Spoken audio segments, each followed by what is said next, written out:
أعوذ بالله السميع العليم من الشيطان الرجيم بسم الله الرحمن الرحيم اللهم صل على سيدنا Muhammad وعلى آله وسلم. Le mémorial des saints du Cheikh Fariduddin Attar radiyallahu anhu. Sentence du Cheikh Ahmad Harb radiyallahu anhu.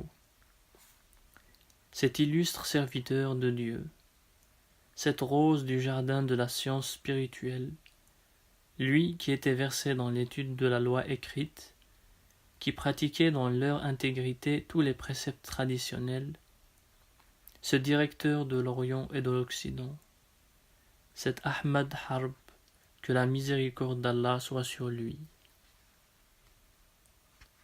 Sa science et l'austérité de sa vie étaient telles que Yahya Mu'ad Razi, la miséricorde d'Allah soit sur lui, étant sur le point de transiter, prescrivit qu'on déposât son corps au-dessous des pieds d'Ahmad Harb radiyallahu anhu. Il y avait à Nishabour deux Ahmad, Ahmad Harb et Ahmad Bazirgian radiyallahu anhum. Ce Ahmad Harb radiyallahu anhu ne cessait pas un instant de bénir le nom du Seigneur très haut, à tel point qu'un jour qu'il se faisait faire les moustaches par son barbier, comme il glorifiait Dieu sans discontinuer, il eut la lèvre supérieure coupée en 2 ou 3 endroits. Quant à Ahmad Bazirgian radiyallahu anhu, il était tellement attaché aux intérêts de ce monde qu'un jour, au milieu de ses cantes, ayant commandé à sa servante de lui faire cuire quelque chose, et celle-ci ayant préparé un plat qu'elle avait ensuite posé devant lui, il oublia de manger, absorbé qu'il était par ses additions. La nuit venue, il tomba de fatigue à la même place et s'endormit. Le lendemain matin, il dit à sa servante, radiyallahu anhu, « Ne t'avais-je pas ordonné de me faire cuire quelque chose ?» et celle-ci de lui préparer un plat et de lui servir.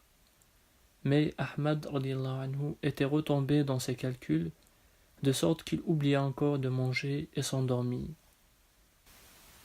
La servante se présenta alors et enleva le plat, en ayant soin d'en étaler quelque peu sur la main d'Ahmad radiyallahu anhu.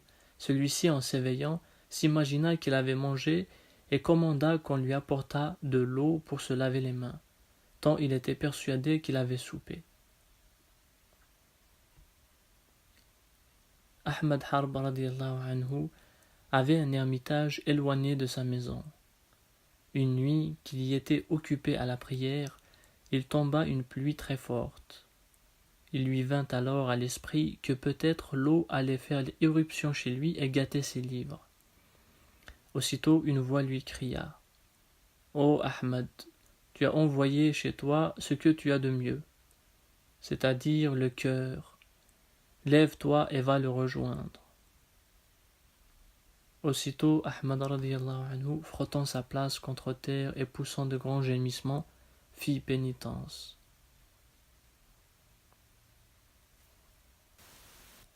Ahmad radiyallahu anhu avait pour voisin un guèbre nommé Behram, auquel un voleur déroba un jour des marchandises. Ahmad radiyallahu anhu, accompagné de ses disciples, sortit pour aller porter à son voisin des compliments de condoléances.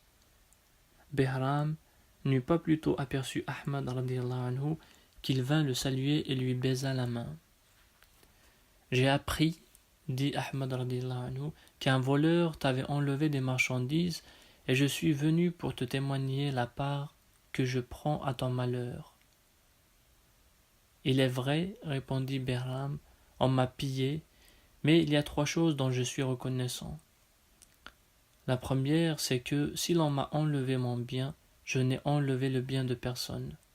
La seconde, c'est qu'on ne m'a enlevé que la moitié de mon bien et que l'autre moitié me reste. La troisième, c'est que ma religion me reste tout entière et que peu importe que la richesse terrestre vienne à moi ou s'en aille. Ahmad, radiyallahu anhu, charmé de ces paroles, dit « Voilà qui sent l'islamisme. » Puis il ajouta « Ô Behram, d'où vient que tu adores le feu? Pour qu'il ne me consume pas, répondit Behram. Et puis, moi, qui, dans ce bas monde, lui ai tant sacrifié de bois, j'espère bien qu'au lendemain de cette vie, il me sera fidèle et me fera arriver jusqu'au Seigneur très haut. Tu es dans l'erreur, reprit Ahmad radiallahu anhu. Le feu est une créature faible, sans discernement et incapable de fidélité. Qu'un enfant vienne jeter sur lui une cruche d'eau et il s'éteindra sans pouvoir s'en défendre. Comment une créature si faible te ferait-elle arriver jusqu'au Seigneur très haut? Quant à son manque de discernement, il est tel que si tu lui jettes en pâture du crottin, il le consumera. Jette-lui du musc ou du safran, il les consumera de même, sans distinguer ce qui est précieux de ce qui est vil.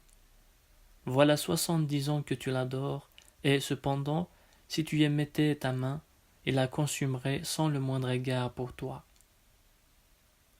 Behram, sentant bien que tout cela était vrai, dit sans hésiter: Écoute, Ahmad, j'ai 4 questions à te poser. Si tu y réponds, je me ferai musulman. Pose tes questions, dit Ahmad radiallahu anhu. Eh bien, poursuivit Behram, pourquoi le Seigneur Très-Haut a-t-il créé les hommes? Pourquoi leur donne-t-il leur subsistance? Pourquoi les fait-il mourir? Pourquoi les ressuscite-t-il ensuite? Le Seigneur Très-Haut, répondit Ahmad radiallahu anhu, a créé les hommes pour qu'ils le servent, et pour que, voyant sa toute-puissance, ils comprennent bien que c'est par elle qu'il les a tirés du néant. Il leur donne leur subsistance, afin qu'ils reconnaissent sa libéralité envers tous et sa générosité. Il les fait mourir, afin qu'ils soient témoins de sa toute-puissance, qui réduit à néant ce qui existe, qui ne retire aucune utilité de l'existence de ses serviteurs et n'en souffre non plus aucun dommage. Il manifeste ainsi sa force irrésistible. Ensuite, il les ressuscite pour montrer à tous son pouvoir souverain et leur apprendre quelle est la force de sa grâce et de son amour. En entendant ces paroles, Behram abjura sur le champ le culte du feu et se fit musulman.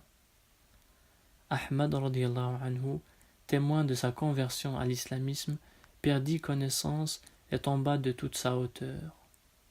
Quand il revint à lui, comme on le questionnait sur cet incident, il répondit radiallahu anhu: Au moment où Behram s'est fait musulman, j'ai entendu une voix qui me disait: Ô Ahmad, Behram a été adorateur du feu durant 70 ans et il finit par se présenter à notre cour en qualité de musulman. Toi, qui es musulman depuis 70 ans, en quelle qualité te présenteras-tu finalement?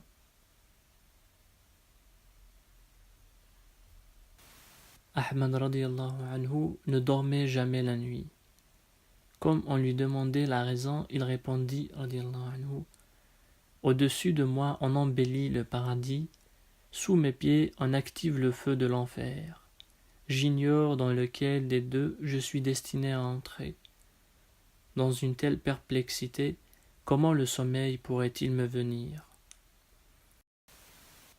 Craignez le Seigneur Très-Haut et appliquez-vous de toutes vos forces à le servir. Prenez bien garde que le monde ne se joue de vous comme il l'a fait de tant d'autres. Il disait encore, radiallahu anhu, plus à Dieu que je puisse savoir qui sont ceux qui me traitent en ennemi, qui disent du mal de moi en mon absence et révèlent aux autres mes défauts. Je leur enverrai de l'argent, car ils travaillent pour moi et il est juste qu'ils jouissent de mon bien.